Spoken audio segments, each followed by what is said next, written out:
새로운 한 날을 허락하신 우리 하나님께 감사드립니다. 하나님을 찬양합니다.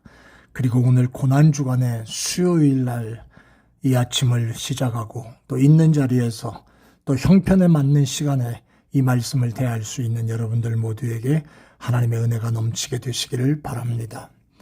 누가복음 22장 1절로부터 6절을 가지고 마태복음 26장 6절로부터 13절의 말씀을 생각하면서 고난주간 수요일 날 주님의 행적을 살펴보려고 합니다. 유감스럽게도 오늘 수요일은 예수님의 마지막 일주일 사역 중에 그 행적을 찾기가 그렇게 쉽지는 않습니다. 그다지 많은 일을 행하신 모습이 없었다는 겁니다. 단지 마태복음 26장 6절 이하에 나오는 말씀에 보면 베다니 문둥이 시몬의 집에서 식사할 때에 한 여자가 귀한 향유 한 옥합을 예수님의 머리에 부어 발라드린 일이 있었고요. 제자들이 그 여인의 모습을 책망할 때 예수님께서는 그런 말씀을 하셨습니다. 이 여인이 행한 일이 복음이 전파되는 곳마다 전하여져서 이 여인을 기억하게 되리라, 이 말씀을 하셨습니다. 그 말씀 외에는 수요일에 해당하는 기록이 없다는 말입니다. 그래서 성경학자들이나 또 신학자들은 이런 표현을 합니다. 바로 이 수요일 날을 부르기를 침묵의 날이다 라는 말로 표현합니다. 왜냐하면 주님에 관한 아무런 기록도 그다지 찾을 수가 없을 뿐 아니라 아마 주님은 베다니에 계시면서 하루를 조용히 지내셨을 것이라고 추측을 합니다. 한국의 강원도에 가면 예수원이라고 하는 수양관이 있습니다. 이 수양관은 영국 성공회 소속의 신부인 토레이 신부가 세웠어요. 그리고 그 수양관은 기도와 말씀 묵상과 섬김을 통해서 믿음을 가르치는 수양관으로 잘 알려져 있게 됩니다. 그런데 이 수양관의 하루 일정표를 가만히 보면 특별한 시간이 있답니다. 그게 뭐냐 하면 침묵의 시간입니다. 관례에 따라서 이 수양관에서는 이 침묵의 시간에는 절대 아무 말도 해서는 안 된다는 규칙을 세웠습니다. 옆 사람과 또 하다못해 어떤 말이든지 해서는 안 된다는 겁니다. 그 시간은 말씀을 묵상하고 말을 절제하는 시간으로 규칙을 만들어 놓은 겁니다. 여러분, 사실 우리는 너무 많은 말을 하지 않습니까? 하루를 살면서 온갖 말을 듣고 많은 말을 하고 있지 않습니까? 성품상으로 어떤 분들은 듣는 것보다 말하는 게 더 빨리 나가면서 그 말로 실수하고 그 말로 어려움을 겪을 때도 많지 않습니까? 어떤 때는 워낙 말을 많이 해서 입이 막 아플 정도 아닙니까? 가끔은 말을 하지 않을 때가 있어야 하는데 말을 쉬는 그런 시간도 좀 가져야 하는데 오늘 예수님의 모습 속에서 이런 것을 배우는 겁니다. 사랑하는 여러분, 어떤 때는 사람들로부터 들려오는 말도 듣지 않고 또 내 안에 튀어나오는 이 말, 흥분되면 더 많이 나오는 이 말들, 이런 것들 절제하며 말을 금하는 그런 모습도 있어야 하는데 오로지 한 곳에서만 들리는 말을 들어야 하는 그런 시간이 우리 그리스도인들에겐 정말 중요한 시간이 될 줄로 압니다. 바로 그 목적이 예수원이라고 하는 수양관에서 규칙을 만들어 놓은 목적입니다. 한 곳에서만 들리는 말에 주목하는 시간, 바로 하나님의 말씀을 묵상하고 듣는 시간이라는 겁니다. 이 하나님의 말씀을 듣기 위해 다른 어떤 말도 듣거나 토해내지 아니하는 그런 모습의 시간을 가져야 한다는 겁니다. 출애굽기 14장의 말씀 보면 이스라엘 백성들이 홍해를 만났습니다. 추격해오는 바로의 군대 때문에 죽게 되었다고 생각했을 때 얼마나 많은 말을 쏟아냈는지 모릅니다. 그 말이 모세에게 들려왔습니다.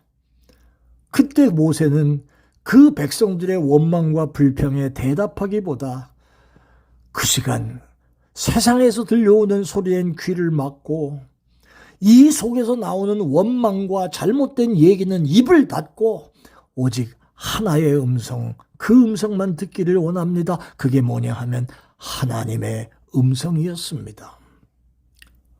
하늘을 쳐다보면서 하나님이 주시는 음성, 그 음성 듣기를 원하는 모세의 모습을 우리가 보는 겁니다. 그렇습니다. 일상의 삶 속에 가끔은 하늘을 쳐다보는 시간을 좀 가지시기를 바랍니다. 우리는 사실 너무 많은 말로 서로에게 상처를 주고 받고 삽니다. 우린 말로 내 잘남을 표현하고 삽니다. 말로 욕하고 말로 하나님 영광 가리고 살 때가 많습니다. 그래서 야고보서 3장은 이 혀의 위험성과 말의 잘못을 조심할 것을 가르치고 있지 않습니까? 저는 오늘 이 수요일 날 아침에 예수님께서 어떤 가르침을 주셨는지 그것은 바로 한 옥합 귀한 향유를 부은 여인을 기억하면서 이 여인이 행한 일, 복음이 전파되는 곳엔 전해지게 될 것이고 이 여인을 기념하게 되리라 말씀하신 것 외엔 아무것도 없었지만 오히려 사랑하는 사람과 함께 시간을 보내심으로 더 귀한 가르침을 주셨다고 생각합니다. 요한복음 13장 1절의 말씀 보면 주님의 애틋한 마음을 읽을 수가 있습니다.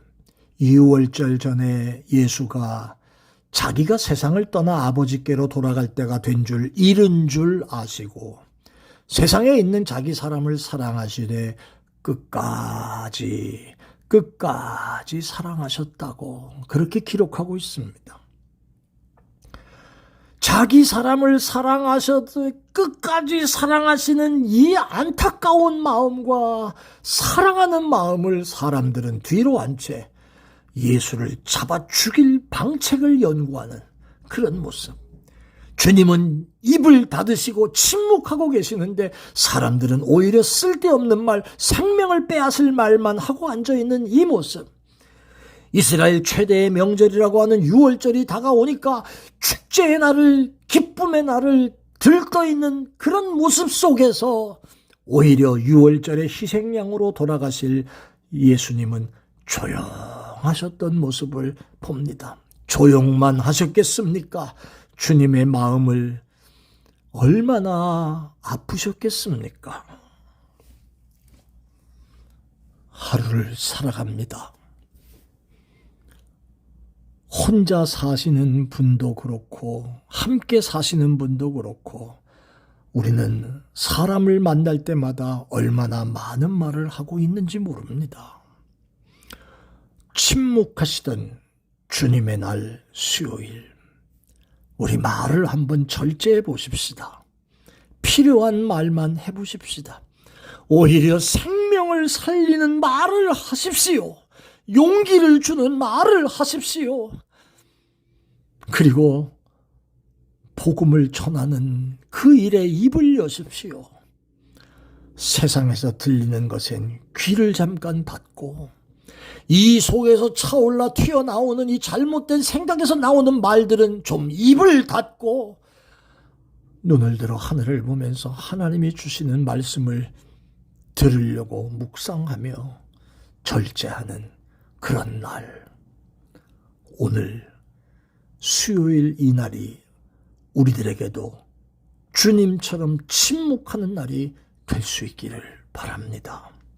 오늘 한 날도 주 안에서 승리하십시오. 고맙습니다.